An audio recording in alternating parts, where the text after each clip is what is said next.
We have an amazing group of panelists today. The topic for today's discussion is inclusive design and the cycle of privilege. Dr. Susan Hansen, she will be the moderator and she has a couple of students along with her.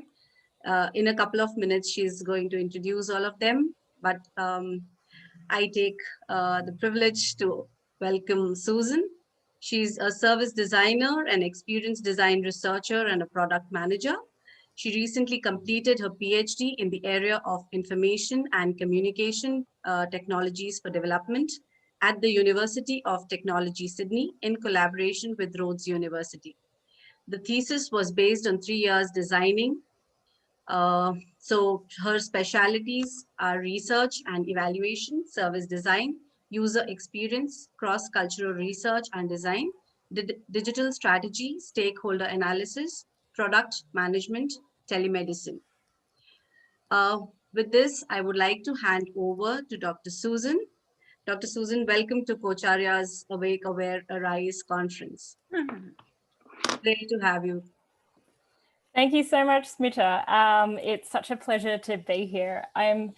Actually, before we begin, I'm just going to share a slide and I'm going to ask one of my fantastic panelists to lead an acknowledgement of country for us, please.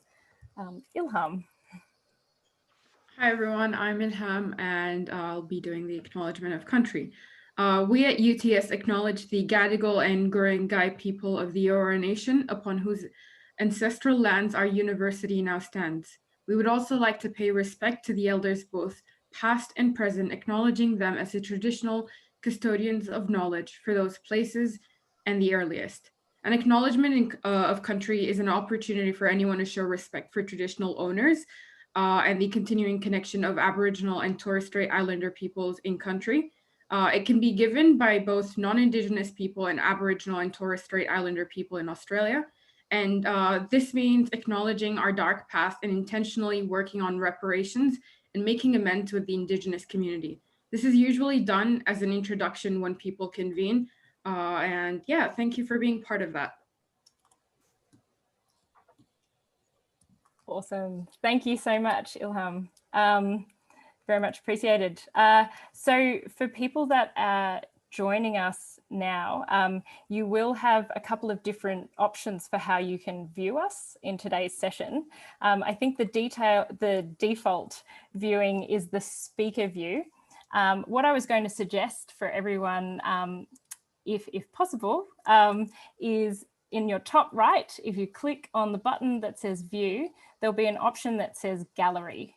And I was going to recommend that you all switch to gallery view so you can see everyone in this panel session. But if your preference is to stay with the speaker view, then you can absolutely stick with that. It's just making you guys aware that that is actually an option so you can see all of the panelists that we have here today.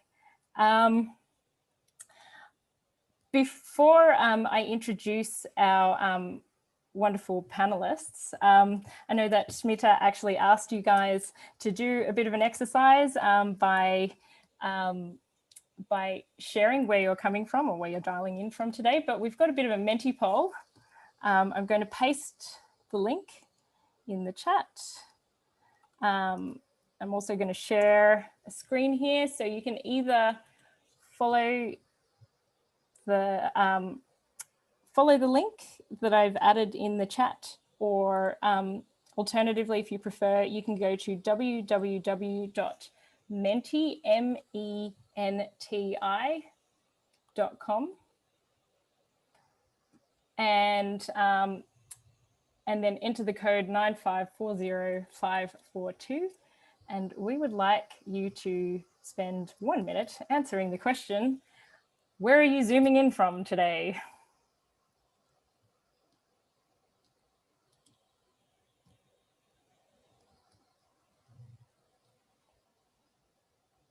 while you guys are actually doing that, I might add as well that I'd like to encourage all participants or the audience, if you do have questions, as we sort of share our various perspectives in this session, then please feel free to write those questions at any time in the chat section of our webinar. We will either get to them during our discussions, but if we don't get to your questions during the discussions, we'll make sure that we come back to it at the end of the series of talks as well. So please, everyone, any questions as you have them, feel free to enter them. Also, feel free to enter any kind of insights or reflections or surprises, if you like as well. We'd be very keen to hear.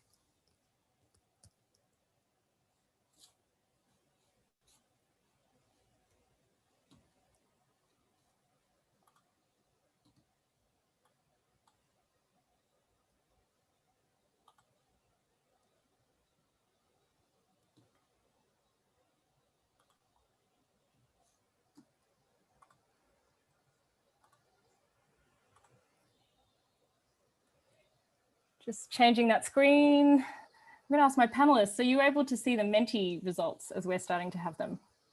Yep, fantastic. Ooh, I like this.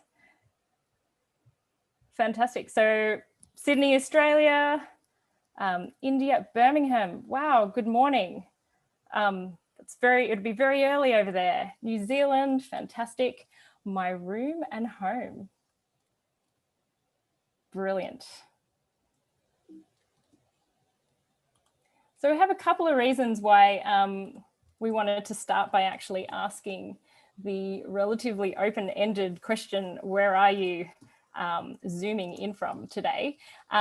We are curious to know which locations you are, where are you in the world, but also I think it's a nice example of where it's a question which may feel like it has an obvious answer, but there are actually multiple different ways that you can interpret that question. And there's no wrong way, but I think it's a nice demonstration that we have here, that some people answered very specifically with a city, some people answered with a country, other people answered with, where their physical location is, and that's all completely legitimate, but it's a nice example of where relatively straightforward question, we hear that question and actually there are many different answers. So it's a nice little segue into our panel discussion and topic today, which is inclusive design and the cycles of privilege. And I'm joined here, and I might ask you guys to wave as I say your name. We've got a variety of staff and students from the University of Technology, Sydney. We have two fantastic science students, Bethlehem, give a bit of a wave, and Ilham, brilliant. Then we've got two social justice warriors from our Centre for Social Justice and Inclusion, Diane, bit of a wave, and Mahal. And then we have from our Information Technology Division, we've got myself and Kim Neville. Hey, fantastic. So before I give a bit of an introduction to this topic, for those of you who are dialing in from around the world, I thought I might just share a couple of photos that start to put into context where and what the University of Technology Sydney is, which is where we're all working in our various divisions. So we are located in Sydney, Australia. So this is a nice little aerial shot of Sydney, and UTS has a bit of a reputation as being known as one of Sydney's most significant landmarks of this big brown tower building, which you can see in a little bit more detail here. Big brown tower building. We've also got a weird selection of buildings all around the city. We have, I think from 2019, we had around 46,000 students, of which back then, around 15,500 were international students. So quite a large university, quite a lot of diversity, I think, in terms of backgrounds. Our international student numbers have no doubt shrunk thanks to COVID more recently, but there still is very like a large sort of range of diversity. And so as such, this topic of inclusive design and cycles of privilege is something that is quite like top of mind in various projects. And what we have today with our fantastic 5 panelists are a variety of different perspectives and experiences on this topic of inclusive design, as well as cycles of privilege. One more exercise before we start to hear from the panelists. Sorry, I do feel like I keep sneaking these additional exercises onto you guys. If we go back to the Menti, I'd like you to start to think about, and if it's easier, feel free to use the chat. What comes to mind when you hear cycles of privilege? So again, if you refresh the link, hopefully that will refresh, and I'll just share this as well.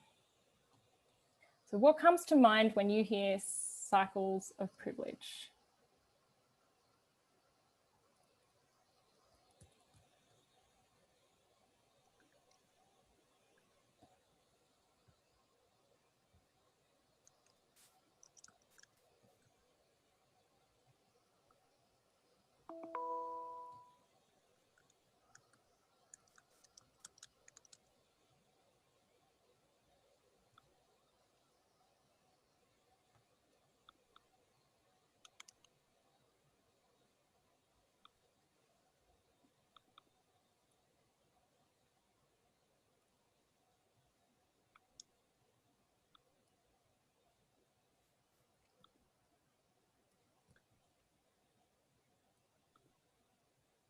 Opportunity for change, cycles that exclude people who don't have privilege, family, preferential treatment, colonization, better lives, any perception to be a superior being resulting from demographic, gender, or related other aspects, wealth access for some exclusion, othering systemic privilege, lack of diversity of opportunities. It's a really nice selection of responses. I think for those who haven't entered, then please feel free to continue filling in the Menti. So I actually want to begin our sort of discussion with the panelists with Bethlehem.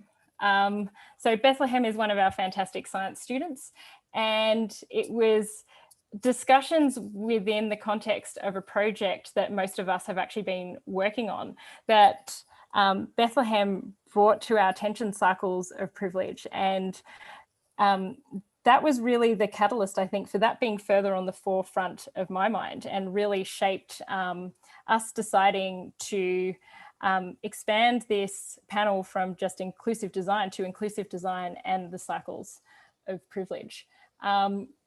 So I want to begin by asking Bethlehem. We've started to hear some of the ideas from the audience of when we hear cycles of privilege, what it means to them. So when you speak about cycles of privilege with us, then what are you referring to?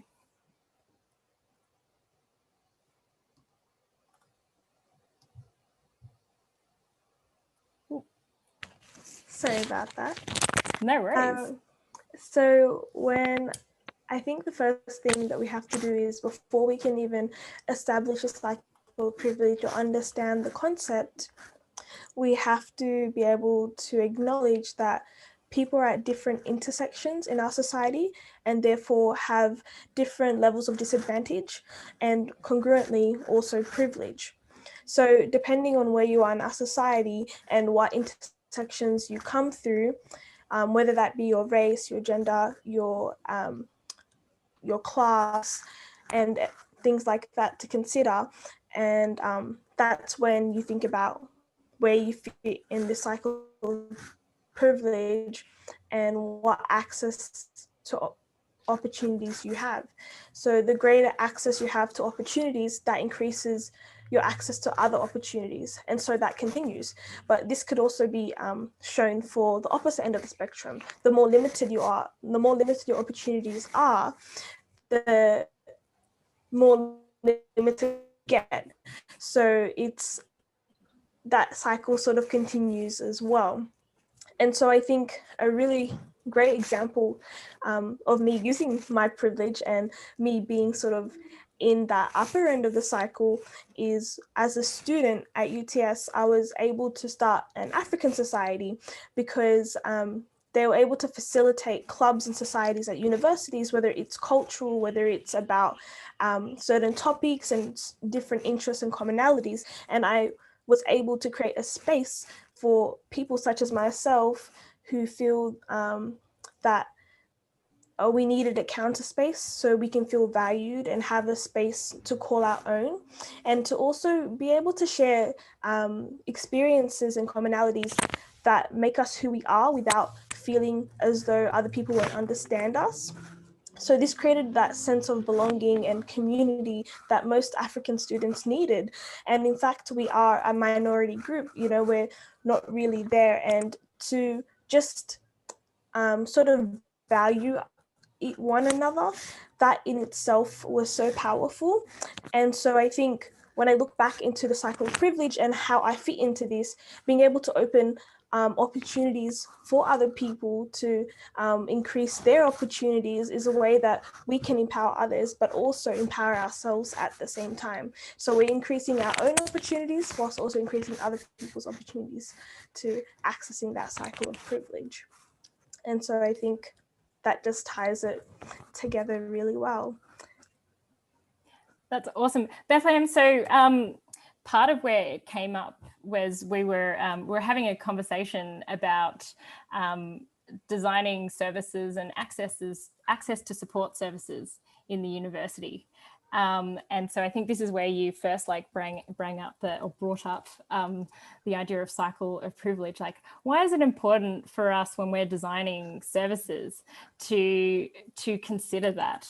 Or what does this mean to people who are sort of involved in designing services or designing things for people? Yeah, so I think the important factor is that although we do have a cycle of privilege, there's also the other side of the coin, which is when you have limited access to services, that also limits your access to other services as well. And so this makes it much harder for people who really need and who are really vulnerable at that time as well to access the services that they need. They literally can't. So that inability to access that one service that may provide them more access to other services, for example, is not there, which stops that cycle from happening. But this cycle is, I guess, exponentially affected by your ability and your limitations. So there's two sides to the spectrum, because privilege is not just black and white. There's a whole spectrum and it's circumstantial. So depending on the situation you're in, you may be slightly more privileged. There's a bit of fluctuation there, but that fluctuation is not great enough to automatically put you into that cycle of privilege. You have to be able to sort of have the ability to see it and also have the means to be a part of it as well. So there's two sort of sides of it as well. Did that answer your question? Sorry. Yeah, fantastic. Just a question out to the rest of the panelists. Is there anything else that any of you guys would want to add, or any other questions that the panelists have for Bethlehem around that idea of cycles of privilege? I think one of the things which I was going to just remind Bethlehem of was the cultural considerations, for instance, around accessing some of the services. I know you've spoken about that before, particularly in the current circumstance of, COVID and offering additional support. Yes, so I think especially a society, Australia tends to be very proud and pride itself on multicultural society, which means not just acknowledging that a multicultural society exists, but also celebrating it in the right way. And so to do this, we have to be able to facilitate different ways of thinking, different knowledges, and different ways people access services as well. And so one of the major concerns is the cultural understanding of things as well. So personally for me, I come from a background in my culture when something is an issue, you're taught to resolve it yourself. You're not meant to ask for help, and you're not meant to look weak. You're meant to be strong in the face of any adversity. So you are meant to find your own solutions.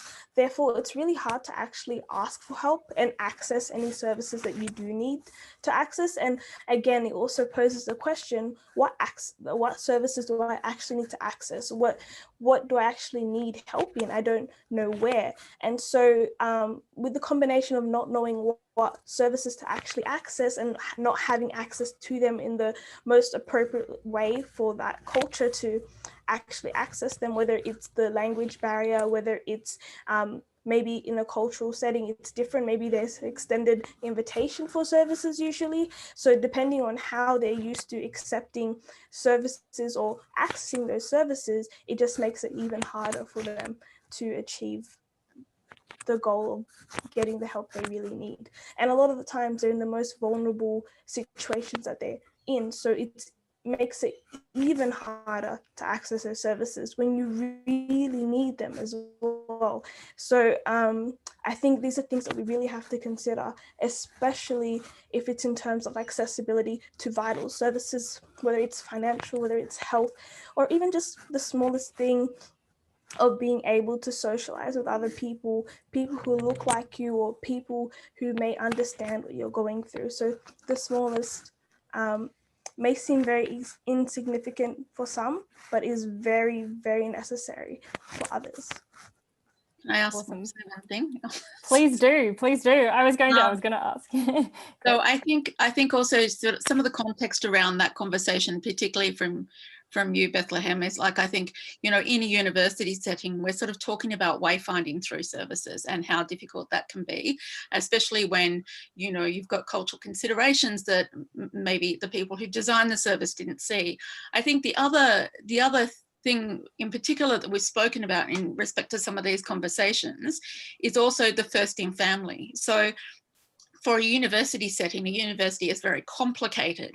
We have this understanding that everyone should be able to know how to be in university, how a university operates, how you can reach out for help in a university.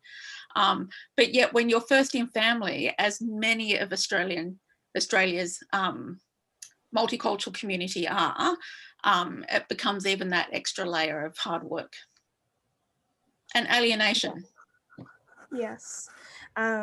Alienation, isolation, and also not feeling like you fit in at all. I definitely understand that, especially myself being a first generation Australian. I was born in Australia, but my older sister was actually born overseas as well, and I was actually the first to attend university, even though I'm not the eldest child as well. So there's a bit of a barrier there, and getting your foot on the ground is very scary initially, and I think it requires a lot of initiative, and it requires you to be doing a lot of the work, where I feel that services, particularly in university, should really cater to their students and really design them in a way that they do consider all students, and all students from different walks in life, whether it be first generation students, whether it be international students, whether it be students that were born and bred in Australia but may have accessibility issues as well. So accessibility needs, as well. And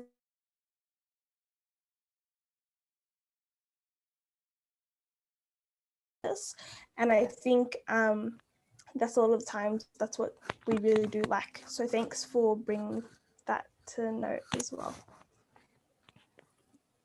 Thank you so much, Bethlehem. And I just need to say as well that when we were looking at the services, and a lot of us are trying to take human-centered and participatory approaches, but it was really Bethlehem explicitly calling out that we can't just take for granted people kind of having that foot on the ground and that initial ability to be able to, or mindset to be able to access opportunities, and how opportunities then led to a certain privilege, which led to opportunities, which led to privilege, which has really challenged our mindsets and approaches to designing. So I think we're trying to ask ourselves these questions a little bit more explicitly, I think.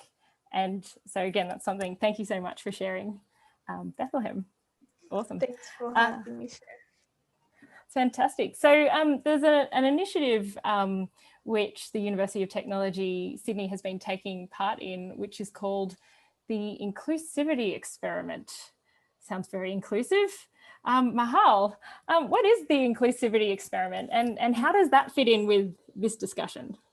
Great, thanks Susan, and thank you Bethlehem for giving some really great context on this discussion as well. So the Inclusivity Experiment actually started as an experiment to see how we could design for inclusivity, and it wasn't just focused on the university, but it was working with the Centre for Inclusive Design, Canva and Remarkable to kind of try and create a space where people could think about how anyone in any field could design their product or their service to be more inclusive. And I know that both Ilham and Bethlehem have had some involvement in this, and Kim is involved in this at the moment as well. So we're very lucky to have everyone here. But this year, I guess, instead of keeping the focus external, we were thinking about, well, given the move to online teaching, how could we take a little bit more of an internal focus at UTS and think about designing inclusive classrooms, especially in online spaces? So a lot came out of this, and a lot of what what Bethlehem was talking about also was really nicely highlighted in this. One of the conversations that we were having with students, and in particular international students, was, you know, how can we help international students feel part of the, I guess, the community at UTS, especially given that lots of international students are studying overseas at the moment. And for first year students, they haven't been on campus. They don't have any friends at UTS yet because they've not had the opportunity to meet anyone. So part of it was thinking about, okay, well, how do we make this an accessible space, and also a place where you're motivated to come? Because if you have no ties to that, it just becomes this one thing that you do online, you know, like you're not as invested in it.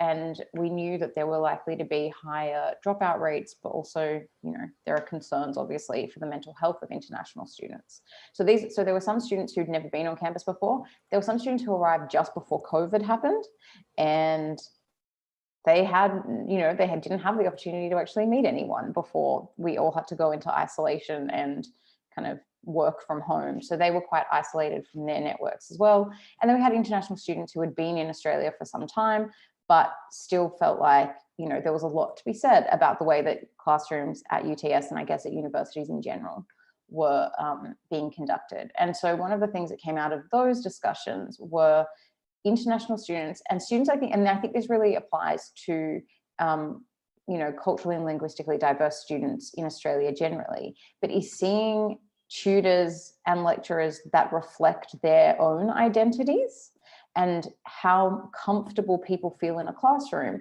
where they have a tutor who shares a similar identity to them, and how much it makes them feel like they can share of themselves in those spaces.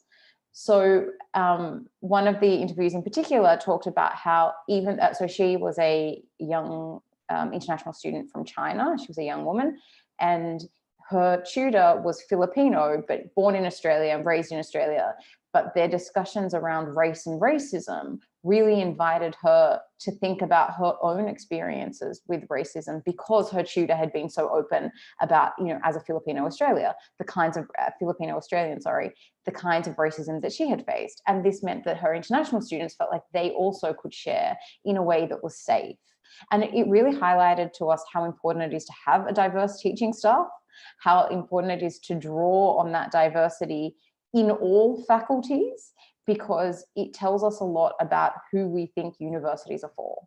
right? So if you go to university and all of your teaching staff is white, that tells you something about who belongs in these spaces and who we've crafted these spaces for, and what is acceptable in these spaces, and what identities are, revered in these spaces, and what experiences are kind of sidelined and marginalized.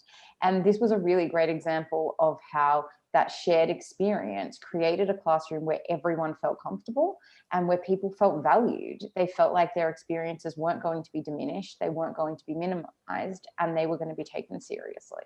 And so I think that that's a really important kind of, that's an important lesson that came out of the inclusivity experiment. But one of the other things that we did was produce a series of videos that helped teachers or tutors and lecturers teach more inclusively, right? So it was kind of a package of maybe like 7 tips with pre-prepared resources that tutors could take into their classrooms and say, okay, well, I'm going to use this program to make sure that I include subtitles, or I'm going to teach in a way where, I have quizzes in the middle of my lectures to reinforce particular points. One of the really interesting examples, and ones that have been really popular in terms of people picking them up and using them, were how we discuss our identities at the beginning of a classroom. And one of the tutors at UTS who teaches in the Faculty of Arts and Social Sciences, her name is Zozan Bolchi, and she talked about this really interesting exercise that she uses with her students, which is thinking about how you as a person who has multiple identities reads the subject content through the lens of those identities, and really explicitly discussing those identities at the beginning of a class. Right? So she says, I'm Turkish, and she speaks Turkish. She says, I'm German, she speaks German, and she also speaks in English, and that she will be bringing all of these identities. She's a woman who migrated to Australia, even though one of her parents is Turkish, the other one is German. She grew up in Germany, right? There's this very complex identity that she brings to the conversation, and she invites her students to dissect their own identities in the very first class, and says, let's try and see how we can use these identities to have these discussions for the rest of the semester. And it really changes the dynamic in the classroom, because Australia is one of those very interesting, and by interesting I mean deeply problematic, examples of how race and being culturally, from a culturally diverse background, or being a person of color, is often seen as a deficit, right? And so we often come at these models and these perspectives from the idea that people from non-English speaking backgrounds actually, are operating from a deficit model, that we need to help them in some way, and not that language or that second language and that those understanding of, different cultural values are actually an asset. And she really works from that asset perspective, and I think it's really great to see, and and that has been picked up. And so earlier this year we had a forum where we asked everyone who attended, so we showcased these different activities, and we asked everyone who attended to commit to doing one of those things in their classrooms, or they could commit to something entirely different. But they had to commit to doing one thing this semester, and then report back to us at the end of the semester to see, whether they noticed any changes in their classrooms and in class participation. And we haven't yet discuss those results with tutors, but in checking in, I think people have been really enthusiastic about the kinds of activities that they were able to do with their students. Sorry, I've talked for a very long time. That's awesome, Mahal. I've just got a really quick question before I actually ask if the other panelists have anything that they'd want to add, or any questions as well for Mahal. You mentioned that this inclusivity experiment is an initiative that's in partnership with Canva and, is it Remarkable? Yeah. And I guess those are external organisations, is that right? Yeah, so yes, so that's organisations. Awesome. So what is that role that those external organisations have in this kind of project and working with our university and classroom context? Yeah, that's a good question. I guess the way that we think about it is, how can we take what these other organisations do in terms of designing inclusively and apply it to a classroom setting? Like, are there lessons that we can learn from other industries and other fields about the way that inclusivity happens in a classroom, or the way that universities can think about inclusivity? And so I think in some ways it's more a collaborative approach, and part of what we would like the inclusivity experiment to become as it grows is a kind of community of practice, right, where people from all different fields and organizations come together to discuss the way that inclusivity plays out for them in their respective fields. But I think we don't want to underestimate how much we can learn from each other, and how, you know, and the challenges that you face in doing this kind of work. And it's important to have people that you can share it with and kind of brainstorm alongside. So yeah, I would say that's fantastic. So would you say that there's getting that external perspective from other organizations that are applying these sort of principles and concepts in a different context and seeing what we can learn in a university, and then I guess by this community of practice, is it a bit of a two-way learning situation as well, potentially? There's a bunch of stuff we're doing in a university, what could you potentially apply elsewhere? absolutely, that's exactly right. And I think we want, you know, we want our students to leave university having had a good experience, right? And so how do you make sure that that experience is good for everyone, not just for a select group of people? And, you know, and for lots of people, especially if you are the first person in your family to go to university, that's really exciting. And it should be something, it should be a memory that you have, that you know, that you cherish, that you want to encourage other people to participate in, because it was a good time for you. You learned a lot about, you know, your field or your degree or whatever, but also a lot about yourself, a lot about the world. And so I think, you know, you want to give people the best experience that they can have, because they deserve to be in an educational institution where they are valued. Like it's kind of a right that they have. And I think that that's the perspective that we try to operate from, that, yeah, these experiences are valuable, and we don't ever want to, we don't ever want anyone to walk away from that having had a poor experience. That's fantastic. Thank you so much, Mahal. Is there anything that any of the other panelists want to add or ask of Mahal?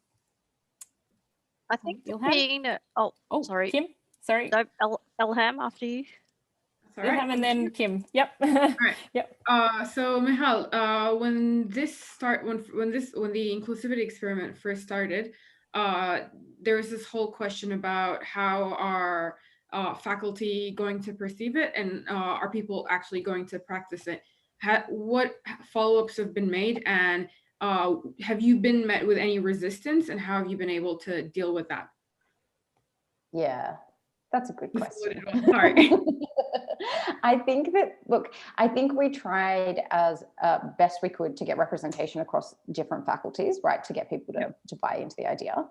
I'm not going to say it's perfect, right? Like, I think that what we have is a small but engaged community. So the people who are there are really engaged and working really hard.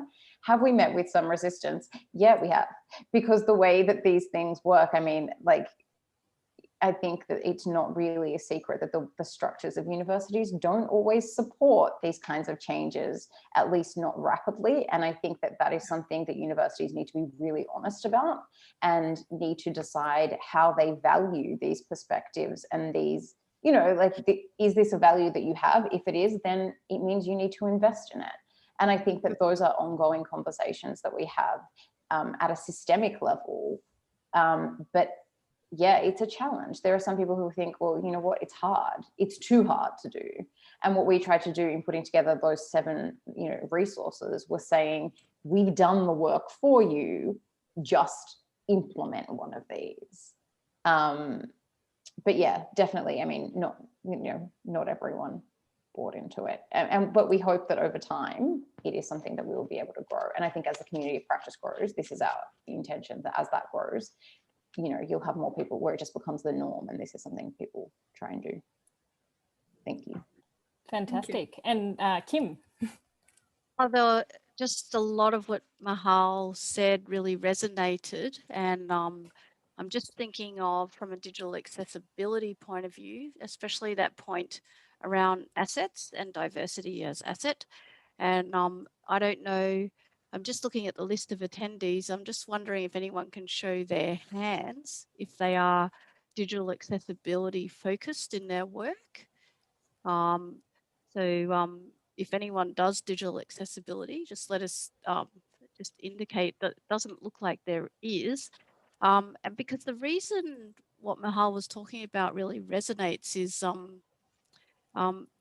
we really talk about people with disabilities as being the best problem solvers in the world. And if you think about it, every day you're solving problems. And Susan hears me talk about this all the time.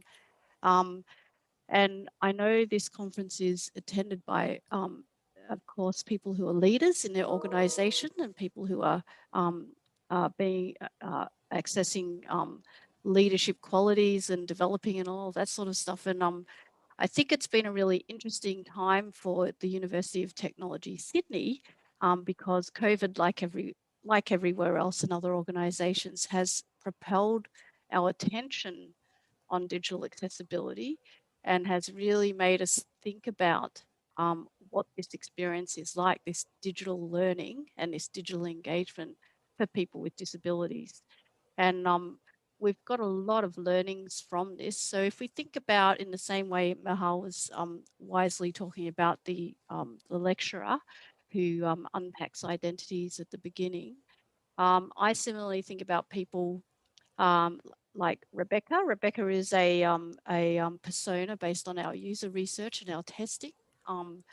And so Rebecca is someone who has been in the workforce for a long time. She's returned to university for the first time, her first semester being COVID, and she's been building her career. She is deaf. She has no hearing, and Rebecca is someone who actually doesn't speak sign language and doesn't have that communication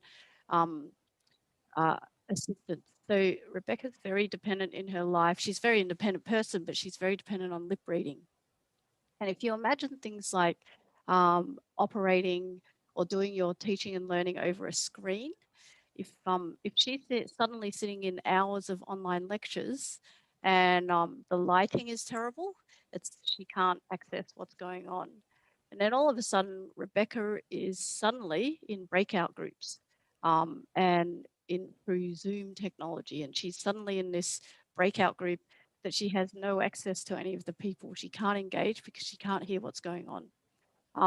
So these are the kinds of things that we sort of picked up during COVID in terms of digital accessibility. And it does illustrate a little bit about what our focus is like around digital accessibility. And yeah, I think it's been a really interesting semester for us, as it would have been for other people, just to kind of launch us into this whole new level of engaging with people from diverse backgrounds, including people with disabilities, but also heightening that importance of inclusion. And I guess one of the things that I've been talking about a lot with lecturers and people who design content and design their courses for online is that if you include people with disabilities from the beginning, you are going to avoid a lot of problems later. And as a leader in an organization, it's really useful to be mindful of ways that inclusion and inclusive practice can help you avoid costly problems down the track that you have to retrofix and you have to retrofit. So I work in the area of IT systems and IT services, so it's very specific. But if we go through a whole project and program and we haven't addressed accessibility and suddenly we do some testing at the user acceptance point and we find all these problems, it's going to be a very costly problem to go back and fix down the track. Thanks. Fantastic. Thank you so much, Kim. And we will be hearing more from Kim very soon, actually, around accessibility, which is a super important topic. I think Shirley had a comment in there. I was actually, yes, fantastic. I was actually going to say, so Shirley, you did ask, and we've had Diane's responded. So Shirley has asked, what happened to all the inclusive and support services established 20 years ago? Did they cease them? Good question. Diane, did you want to share your response? Oh, you're on mute. So I think, I mean, look, I've been off and on at the university for quite a while, and Kim might also have some insight into this. I think it's that the services are there, but to some degree they've stayed stagnant and the needs have been changing around the services. And what we sort of found out during our recent work is that there's whole sectors of the university community who just aren't aware of the services. And we sort of discussed how easily that could go down into a communications campaign. But actually, we think it's about more than that. It's about the approachability of the service and about how comfortable students are within the university in reaching out and accessing that. And so it's part of the university's responsibility to be able to identify those students and also reach out to them, you know. And so we're sort of talking about a broad scope of both like physical needs, cultural needs, you know, a broad, you know, our like broad diversity needs, not just any one pocket, but yeah, a whole sector. And of course, I think, you know, Shelley has indicated that with casualisation of the university workforce, it doesn't help that knowledge base, which is used to underpin a lot of that. And, you know, we would agree. And we sort of, at the Centre of Social Justice Inclusion, we like to be positive. We always try to sort of hold on to the positive lights and sort of think that this kind of period of flux that universities, I don't know about in other countries, but certainly in Australia, universities are in flux at the moment because of COVID, which is hitting the sector very harshly, along with a government that is not very supportive to the university sector. And so the universities are losing a lot of jobs at the moment. And what we sort of really hope is that that when that starts turning around for the sector, that what it will allow is a whole lot of young academics to actually take the place of some people who are no longer there, and that there will be a kind of generational change. That's what I'm holding on to anyway, in my optimism. Yep, absolutely.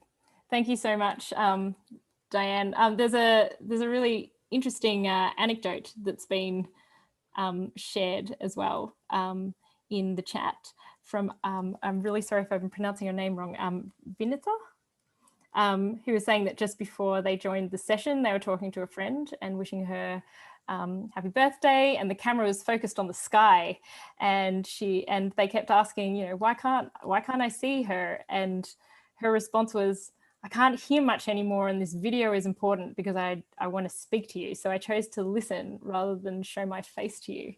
It's kind of interesting anecdote there. Thank you for sharing that. Awesome. So Ilham, we've had multiple discussions about cycles of privilege, and I think you might have shared that you've got a bit of experience with the cycle of privilege.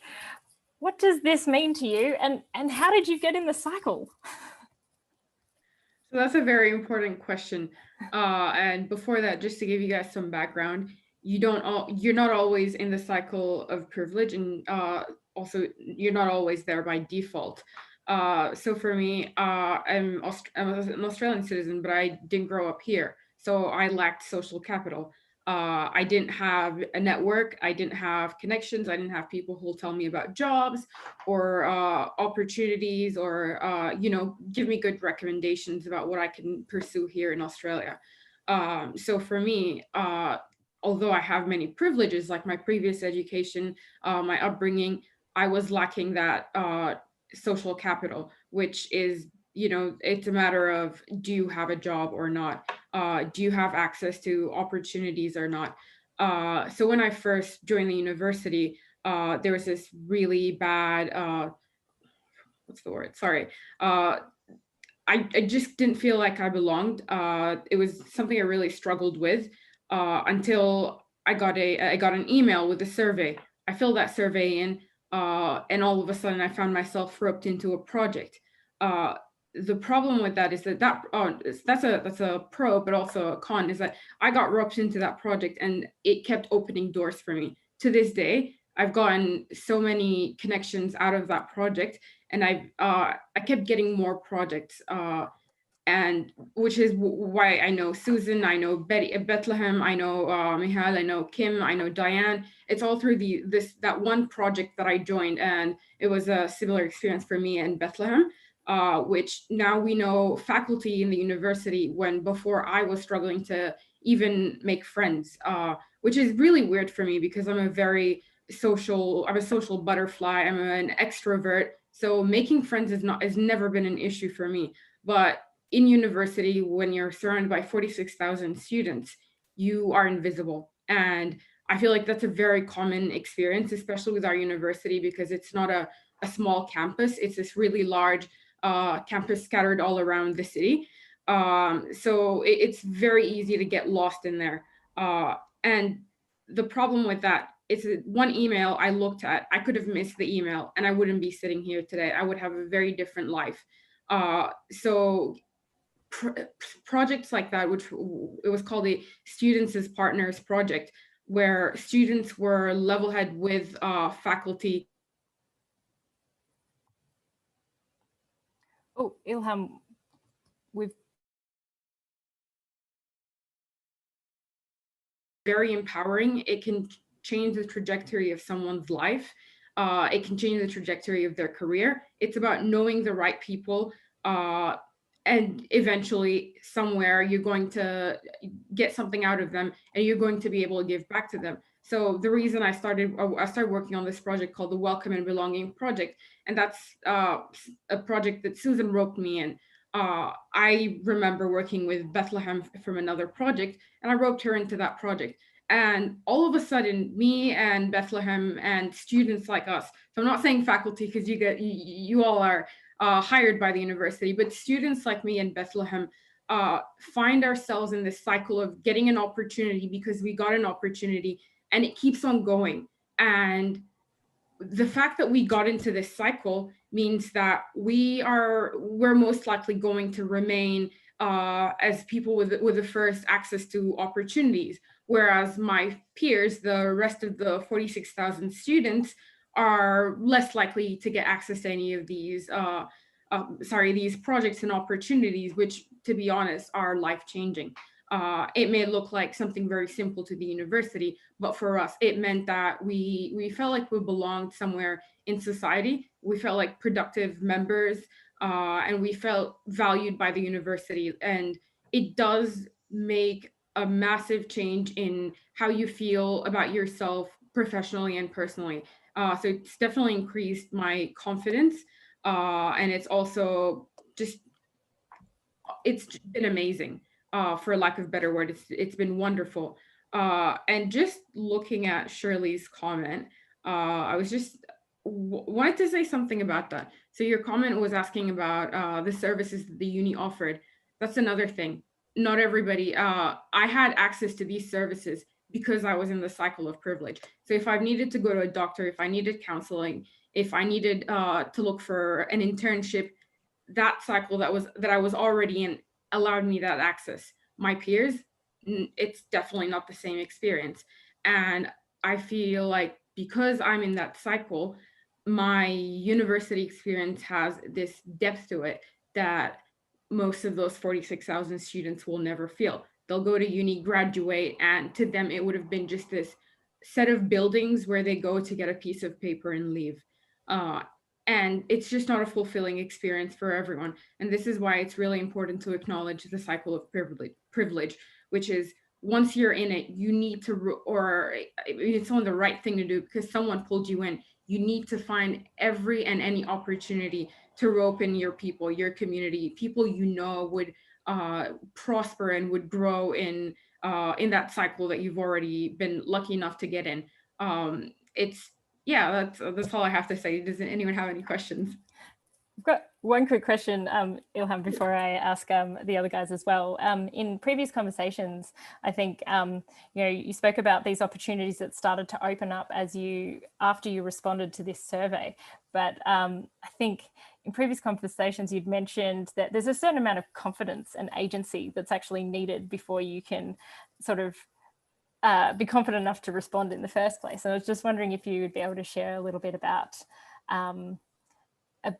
that side of the entering into this cycle of privilege and sort of what's needed in terms of a mindset or again, agency.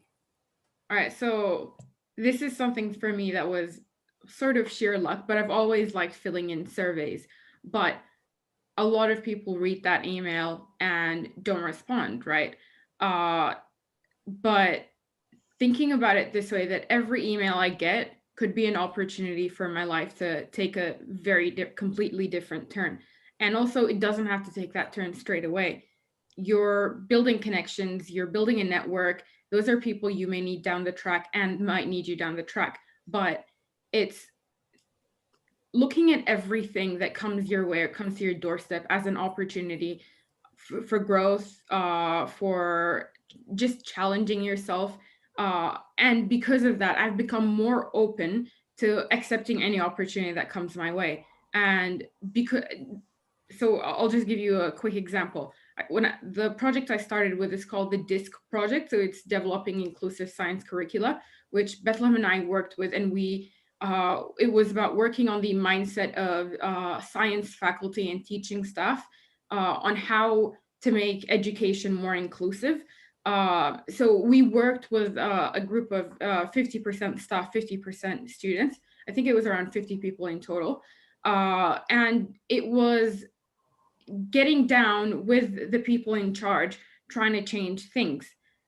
That spiral, one of the staff members there asked me to work on this inclusivity experiment, which is what Michal is running now. And that just kept on moving.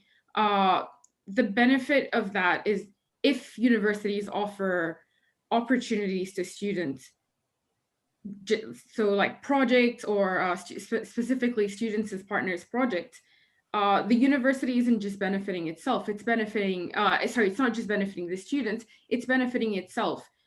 You're giving yourself a better reputation and you're building up your community. Fantastic. Thank you so much, Ilham. Back to the panel. Is there anyone else that wanted to add anything to what Ilham was saying or have a question? Bethlehem. Yes, I was just going to add to that just because through our experiences, I think it's really important to highlight that breaking the barrier in terms of your personal capacity to sort of be open to opportunities is really essential, because that's something that I definitely lacked in my first or second year. It wasn't until I got to my sort of further years and recognized the importance of that, and the ability for me to take up these opportunities was really important in me to sort of move forward and access that network and increase my social capital. But also it required me to feel like I belonged, and it required me to say, yes, this is for me, this opportunity is there for me, I am just as good as everyone else that is accessing this opportunity.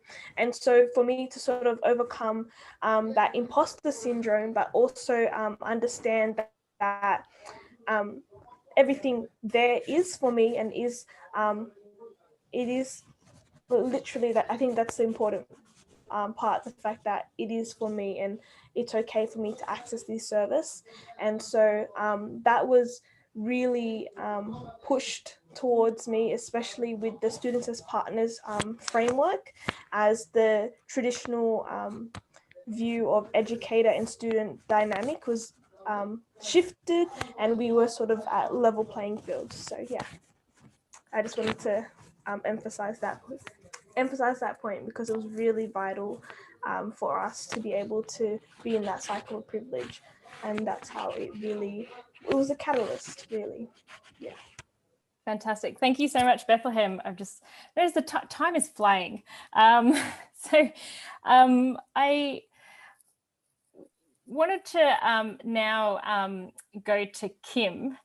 So Kim is the manager of human-centered design and accessibility at UTS. So we do, she's my boss. We work together very closely and very frequently. And Kim asked about today's session. She asked whether there are any accessibility accommodations that will be in this session. And I actually hadn't thought about that until Kim asked. Despite working with Kim frequently and despite caring a lot about inclusion and accessibility, I still forgot to ask or hadn't thought about that.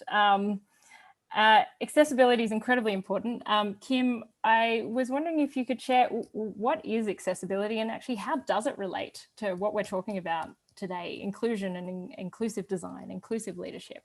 Why should we care? What is it? Why should we care? Okay. Yeah, and there's a couple of questions there as well in the chat and the Q&A that we should get to that we might be able to address, but I think others will also be able to address with much higher quality responses than mine. But what is digital accessibility? I have a feeling there are people here tonight that know the answer to that, but basically, as I was describing Rebecca's situation, it's really about that inclusive practice that Shirley's talked about in her question there. If we do implement and apply inclusive practices to our design and to our what Shirley's exemplified here is the best practice models of courses. Yeah, so if we do that, it's true, we benefit everybody, and that is a hard message to carry, and it's one that we all carry in our lives daily and in our working lives. And it's really, unless people have the opportunity to step out of their comfort zone, and I think we're talking a little bit about cycles of privilege here as well, and have that experience somehow illustrated to them in a way that makes a difference, it's going to be very hard to move on. And what is digital accessibility? It is ensuring that basically that no one is disadvantaged with the digital experience that your organization or that you are delivering. So if you're delivering any sort of digital experience whatsoever, are you do you have mechanisms in place to check that no one is disadvantaged by the way that is being delivered? So for example, when we pop this video up later, are we making sure we're going to caption it? And are we ensuring that there are alternative formats available to people? And really, how do we do it is, and the best way to do it, and this goes back to Benita's question about how do we extrapolate these learnings into our everyday lives and into the external experience. It's really, I think, about ensuring inclusion from the start, and that may be challenging, but if we think about the relevance and what good looks like, or what Shirley's described here as best practice, if we think about what success looks like, so if Susan and I are involved in designing a system, a new system or a new app or a new interface, we know that we have over 2,000 students at UTS that have registered with disabilities. We know what assistive technology, what screen readers, what types of barriers people have to the digital experiences. Why don't we get these people with lived experience in at the beginning and part of the design process, which is exactly what Mahal, what Diane, and what Susan's initiatives make sure that does happen. And that's really best practice. And the sooner you get people in who are going to be using whatever it is that you're delivering, or whatever digital experience you're hoping to achieve, the sooner you get people in there, as much diversity as possible, the bigger the lessons you're going to learn. And as I said before, in the money speaks way, it really does save money later down the track. It avoids people feeling excluded from the experience, and of course it avoids having to redo things later on. In terms of what inclusive leadership looks like around digital accessibility, I guess what I've learned for UTS, we've only had this program of work for 1 year. And it's certainly been an interesting year to have it. And I think what we're learning the most is that we really need a strategy, and we need to understand what success looks like, or what good looks like for a digital experience for people with access requirements. And as I mentioned at the beginning, my biggest learning so far is from Susan and practitioners like her, which is inclusive design will make all difference. And I know it sounds like just words, but inclusive design for us means we get students in that have disabilities, that are blind, that have cognitive disabilities and mental health issues. And we run them through some of the prototypes of what we're thinking of. And we just observe what kind of trip ups and hazards people have when they're using the system, and that helps us design the system in a much more user-friendly way. And I'm sure I'm just talking to the converted in this room, because I'm sure you're all doing some of this anyway. So for me, what we could take away in terms of leading things is just clarifying our vision in the first place and trying to understand what is the context. So in Australia, 17.7% this year of people in the Australian Bureau of Statistics identified as having a disability. That's 4.4 million people. That's a lot of people that identify as having a disability. 76% of those people who identified as having a disability identify as having a physical disability. For UTS, for our university, we have a different situation where we have 5.5% of our enrollments are students identifying as having a disability, and most of that cohort are not physical disabilities at all. It's mental health and cognitive loading disabilities. And for us, in terms of strategy, it's about contextualizing that and making sure that our strategies are relevant to that situation. So a lot of it is around course design, making sure that basically content is formatted correctly, because that means that screen readers and other assistive technology, as well as people with cognitive loading disabilities, can navigate our content a lot more easily and more seamlessly. It gives everyone a better experience, no matter what your ability, so that you can start drawing the dots of how actually designing and implementing inclusively is going to benefit everybody. And it shouldn't matter in the end what disabilities anyone has, because people should just be able to come to university and have the same experience as everyone else, regardless of their ability, regardless of their race, their gender, their cultural background. All of these things should not be a barrier. That's the dream. And that's from a disability point of view, that's what's supported in legislation. Legislation does require that students are given the same experience to teaching and learning through their digital experience as everybody else, regardless of your ability. So as I said before, it's really about making sure that you have alternative formats to various artifacts that you're delivering, or various digital experiences, and just making sure that people are not disadvantaged who are engaging in your deliverables or in your digital experiences. Yeah. Does that clarify? That was a bit of a rant, wasn't it? Sorry about that.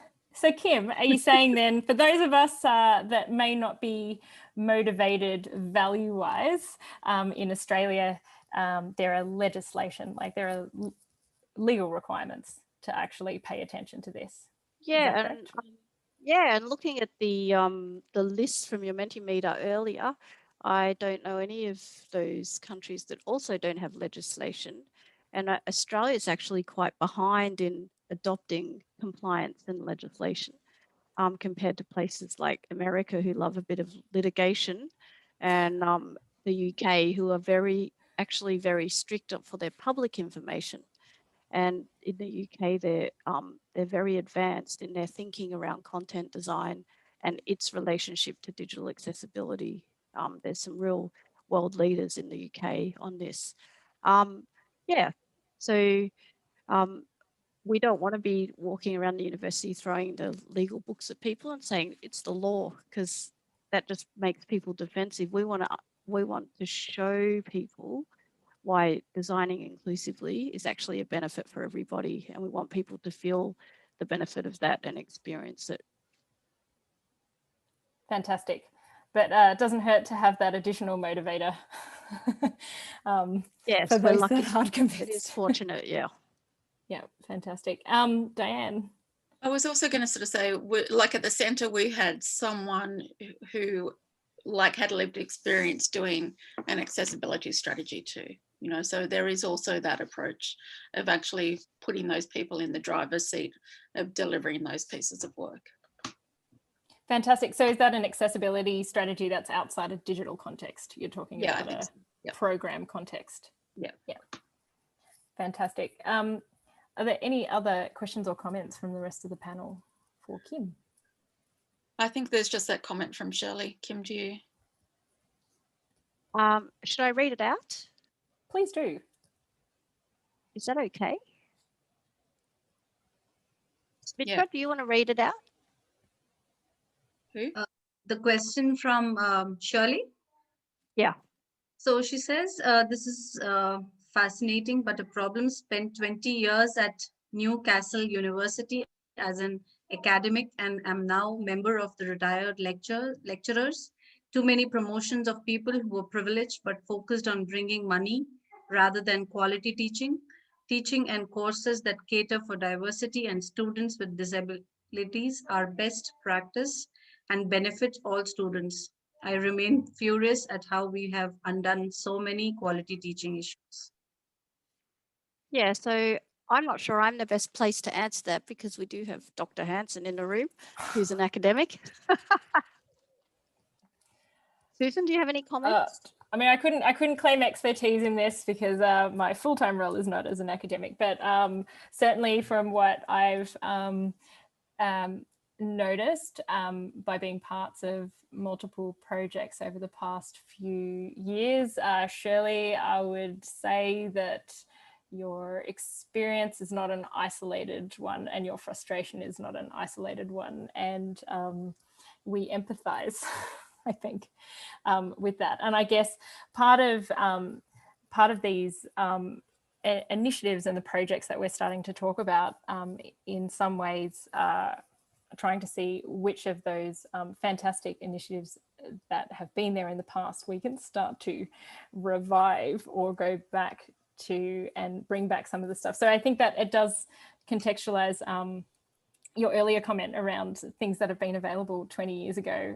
So I guess what we're doing as a group here, where we're looking back and looking forward as well. So we're not just looking to reinvent the wheel. We absolutely acknowledge that there have been some examples of good practice that have maybe been lost over time for differing, as the universities have become more and more commercial entities and sort of lost support from the government, so have needed to be a little more commercially minded in some ways, but then there's other things that have dropped off. So I think we're looking back to some of those, but then also looking forward as well, acknowledging that there's a changing landscape and new things that are made possible with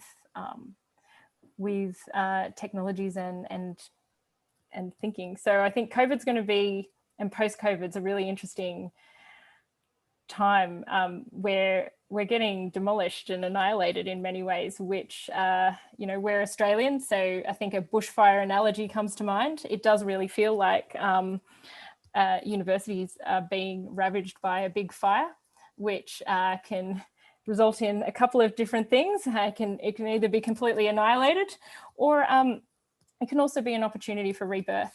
And I think, you know, as a collective here, that's certainly the approach or the attitude that we're choosing to try to take, is looking at this as an opportunity to see what new saplings we can kind of grow and plant while the university is in this process of like needing to rethink itself, I think. Ilham, you look like you had your hand. Yes. Thank you. So that was also a response to Shirley. Thank you for that, Susan. As a current student, from my perspective, the problem isn't lack of services. I think the university currently has a lot of really good services, a lot of good initiatives. The problem is, as Betty and Michal and practically everyone here would have mentioned earlier, it's lack of access and also lack of knowledge. So the majority of the student cohort don't know what's available to them. The university did this really great thing. I'm not sure when exactly it started, but I started my degree last year, so in 2019. And my experience was that in both semesters, so we run on 2 semesters, and my first and my second semester, I got a call from the university asking me how I was faring and also directing me to services, so asking me if I was feeling physically well, mentally well, if I was struggling in learning. And at some point I did say, yeah, I'm struggling to understand how to study. This is very different from school. And I got support to speak to I think a learning counselor. So that's someone that teaches you how to learn, basically. And whenever I wanted support, they were there, but not everybody knows that. And I don't think that call reaches everyone. And it also comes up as a private call, so not everyone answers it. And I know, because I'm someone that always avoids answering private calls. I'm like, oh my God, who's calling me? But in my, I answered both times, and it was really good that I did, because both times it was an instance of connecting with the university and also feeling like I'm not alone. I actually have services I can access. But then again, that's a problem. Not everybody answers these calls, and not everybody knows these services exist. And the problem with having too many services, and some of them, they're really good, is that sometimes staff themselves don't know about them. And sometimes a lot of people who offer these services don't know about services that work alongside them that they can refer other students to. So it's having, and I think people have mentioned it a lot, pockets of services and pockets of funding in places, because if you've got too much to offer, not everyone can't know what exactly you have to offer, because an individual, like Betty mentioned, Bethlehem mentioned, an individual going through a rough time is the least likely person to go out and seek the most assistance. So, and I think the way we should look at that is, how do we make that those services available and also known to students when they're when they're going through an okay time, when they're not in a moment of crisis, so that when they are in that crisis period, they know where to seek these services. And that's just been honestly the concern, is because the services are there. There are so many incredible services, but the problem is access, and the problem is knowing about the services. So yeah, that's just my awesome. That. Thank you so much, Ilham. Such a good point. I'm a bit conscious of time before we run out. I do want to make sure we've got time for, last but not least, Diane. So we are, if you remember back to the slide right in the beginning, the University of Technology Sydney is kind of smack bang in the middle of the city. Now, we're not a closed campus. We don't have a dedicated campus. We are rather a collection of buildings that are in a precinct. And so we're sort of smack bang in the middle of a bunch of different communities. And so I think we've been focusing on a lot of the initiatives that we have that are in the classroom and to do with students and staff and digital accessibility. But Diane, I was wondering, if you could share a little bit about what UTS is doing with some of our precinct communities, and what are some of those initiatives for designing for inclusion outside our actual teaching and learning? So the other thing I was just going to sort of say, like in response to Shelley, just also a bit of context. Shelley, we're all professional staff in the room. So, and as professional staff, we're bound by different codes of conduct about what we can talk about freely and what we can't. So that might help you explain some of that conversation for you. So yes, thanks for inviting me on. I think like with understanding cycles of privilege and inclusivity, I think we've sort of taken the approach of first understanding our own individual agency. We've been particularly on journeys with that in the Centre for Social Justice Inclusion, and that includes our own power to change things and how we act as change makers. And then from that, as Susan says, the university exists in a fairly large city, the largest city in Australia. We're a distributed campus. We don't have boundaries. We don't have a nice green or big old heritage buildings. We're a contemporary university. And so as part of well as understanding your own agency is understanding the university's agency and power, and also resources as a community neighbour, because there's actually various communities that surround the university. We have another sandstone, what we call a sandstone university up the road. So that's like the oldest university in Australia, or the second oldest, I can't quite remember. And it's sort of a large typical university. And then we have some communities that surround us that are quite diverse. We're on the edge of Chinatown, and the areas surrounding the university have large diverse Asian cultures, as well as large international student population cultures. And then there's a little section of the community at the south of university called Glebe. And Glebe is like a small community of about 11,000 people. Now, remember, in Australia has quite a small population, but quite a large landmass. So Glebe also represents some of really Australia's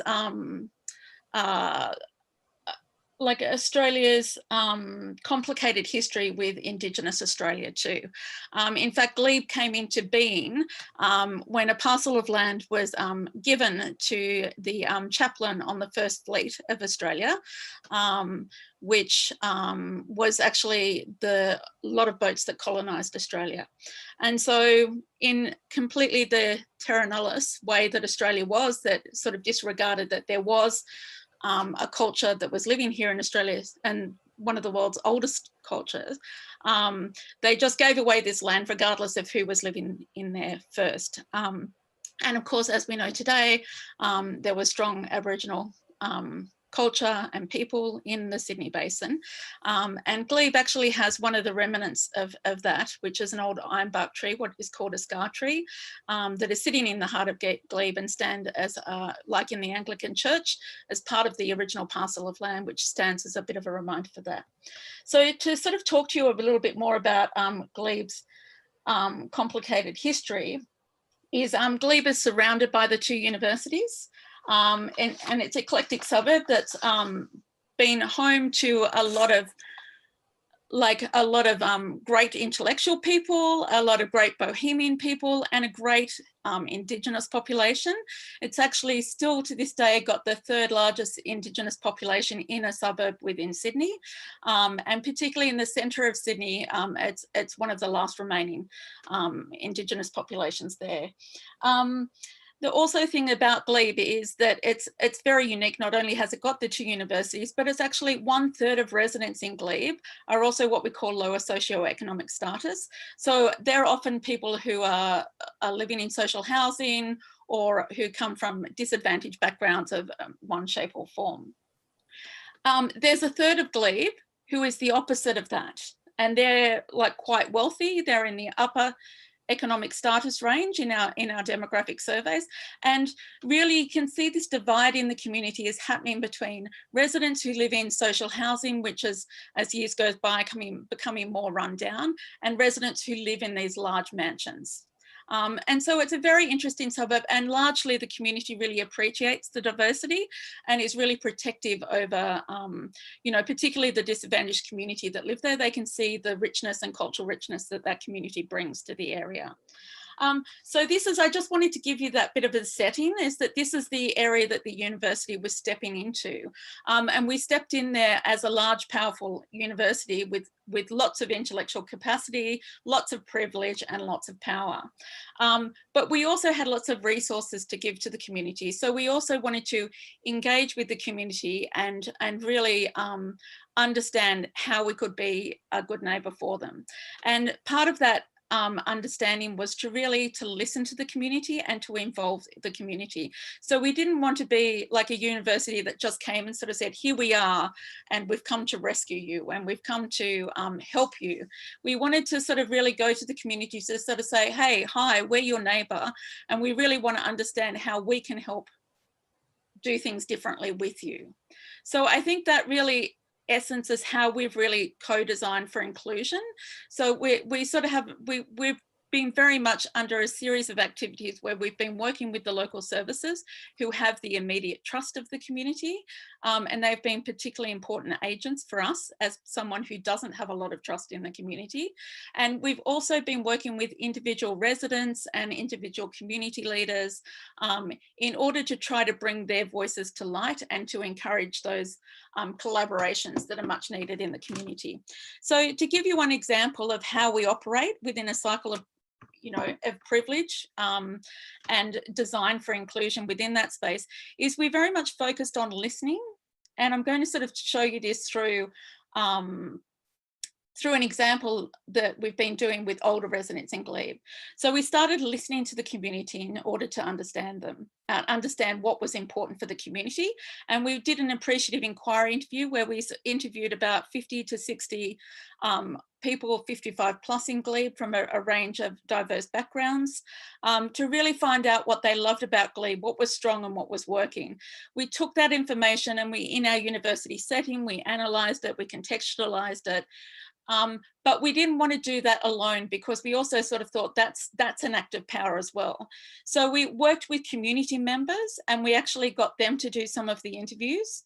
And then we also invited them into that process with us so that they could make sure that we had the interpretation of the findings correct. So it wasn't that we were sort of saying, thank you for the information, we're now going to go and take that away. We wanted to really make sure that we weren't, taking ownership over the understandings that weren't necessarily ours.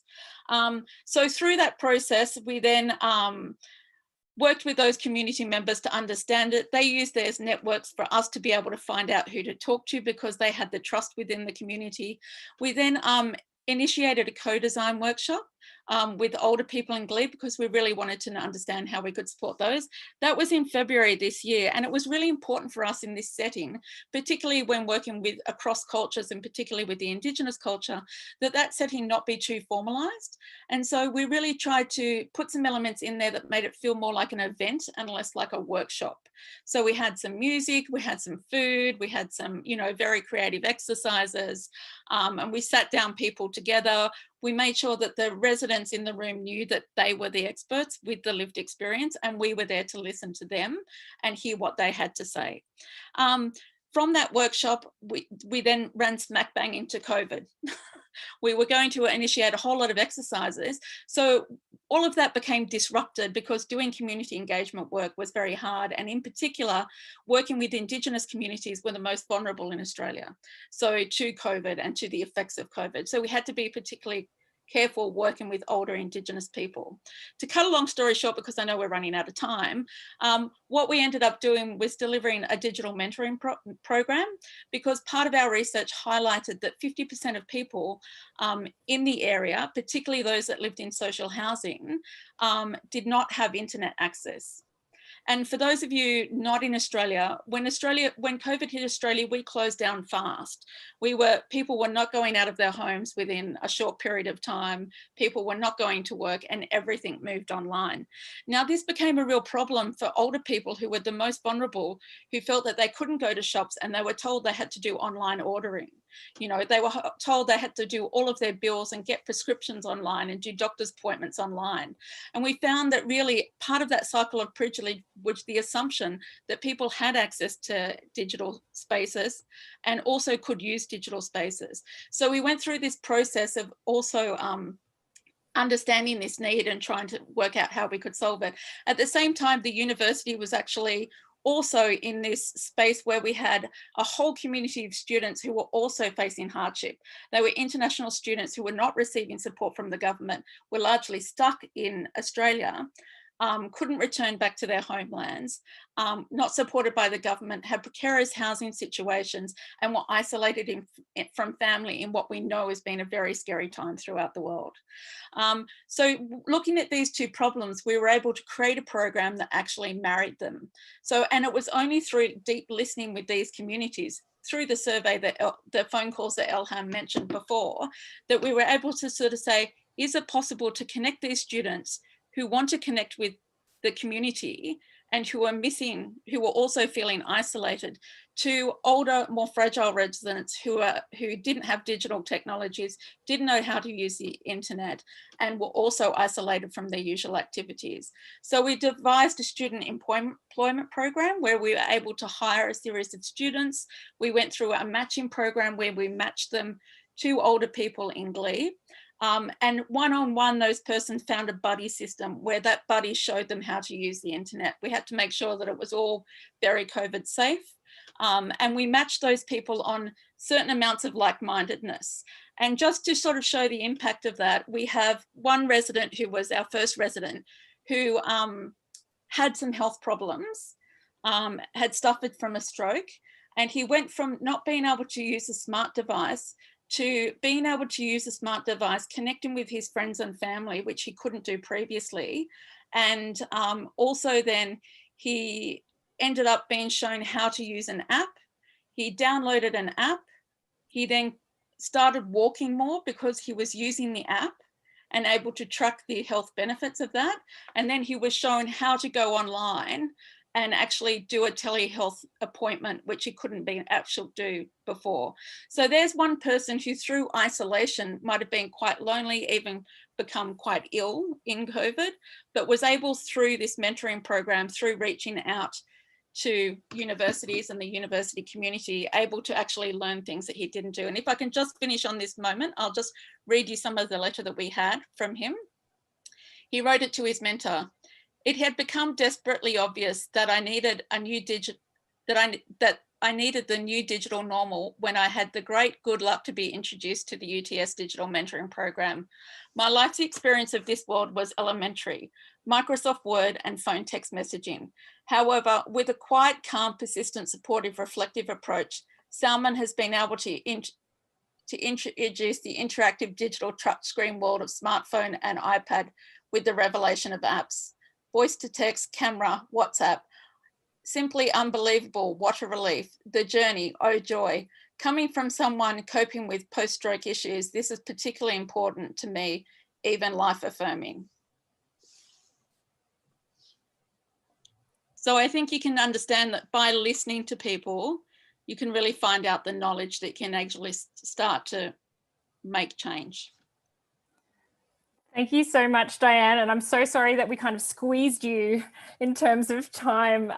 It's such an amazing example of acknowledging privilege, using that understanding towards greater inclusion, both in shaping process and shaping projects. And what a powerful example. Also great example of how you can work together with a group of people and know each other and know a bunch of stuff and still learn more amazing things. Diane and I've been working fairly closely on a project together, and I hadn't heard that one before, and that's absolutely amazing. So I will also sort of say we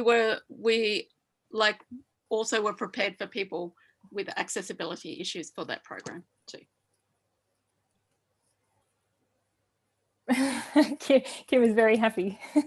That was absolutely fantastic. Thank you. I am kind of conscious that we've gone a little bit over time. Apologies for that. I just wanted to leave with two quick slides. One is a bit of a challenge to any remaining attendees that may still be here. And then I do have a final slide with some contact details as well, which I can leave up on there. Smita, is that okay if I take another 2 minutes? Yeah, that's absolutely fine. Okay, fantastic. Okay. So a bit of a challenge to the audience.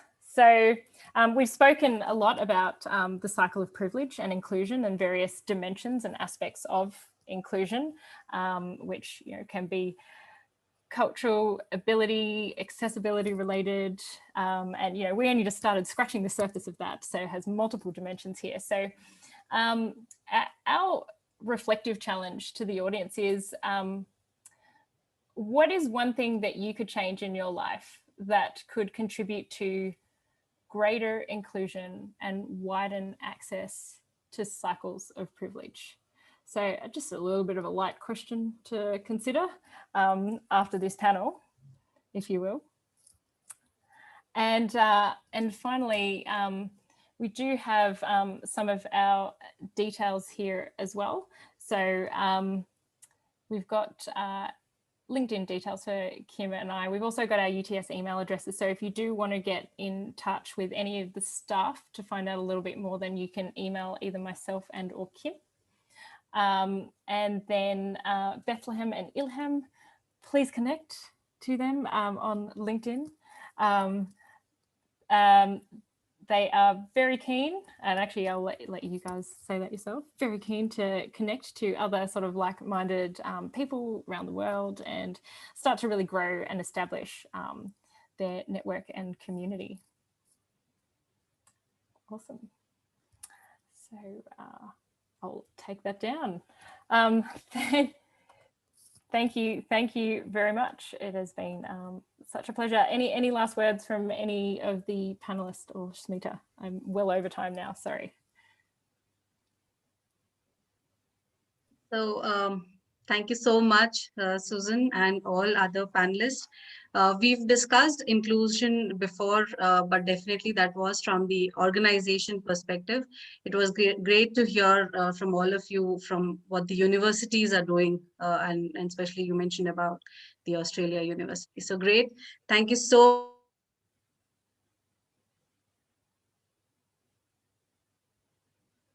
good takeaways from this session. Thank you so much, Susan, once again, and to all other panelists. Great. Bye. See you all. Thank you. Thank you. Thanks so Thank much. you. Thank you. Bye. Thank you.